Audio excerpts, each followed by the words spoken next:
I am confused. Being philosophically consistent and being a very honest person, I'm sure you can tell me where God came from. And in addition, once you've told me where God comes from, please try to clarify how you can figure that a spiritual force can have an impact on a material universe to create it. I think that some years ago we already talked about that kind of thing in philosophical circles at any rate, by posing the question, if angels are made of spiritual matter and a pin is made of material matter and spiritual matter displaces no space, how many angels can dance on the tip of a pin? I have a sense of sort of reversal experience here, but please do, go ahead. You got 5 minutes. Now, I just want to know which question. That's all right, you may take the rest of the minute. We're supposed to do one question at a time. Which one would you like? That was part of the format for the debate. So which question? I want you to fill in the story of the rest of the beginning of the universe.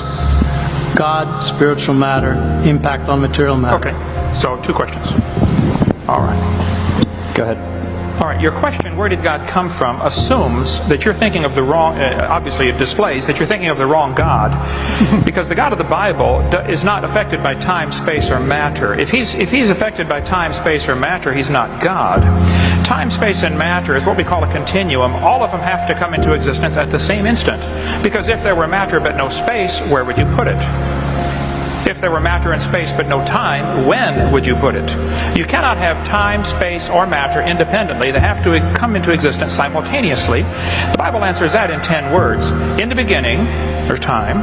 God created the heaven. There's space, and the earth. There's matter. So you have time, space, matter created, a trinity of trinities there. Just, time is past, present, future. Space has length, width, height. Matter has solid, liquid, gas. You have a trinity of trinities created instantaneously, and the God who created them has to be outside of them. If he's limited by time, he's not God. The guy who created this computer is not in the computer. He's not running around in there changing the numbers on the screen, okay? The God who created this universe is outside of the universe. He's above it, beyond it, in it, through it. He's unaffected by it. So the concept that a spiritual force cannot have any effect on a material body, well then I guess you'd have to explain to me things like emotions and love and hatred and envy and jealousy and rationality. I mean, if your brain is just a random collection of chemicals that formed by chance over billions of years, how on earth can you trust your own reasoning processes and the thoughts that you think? Okay, so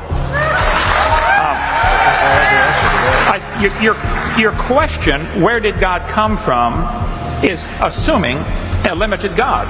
And that's your problem. The God that I worship is not limited by time, space, or matter. If I could fit the infinite God in my 3-pound brain, he would not be worth worshiping, that's for certain. So that's the God that I worship. Thank you.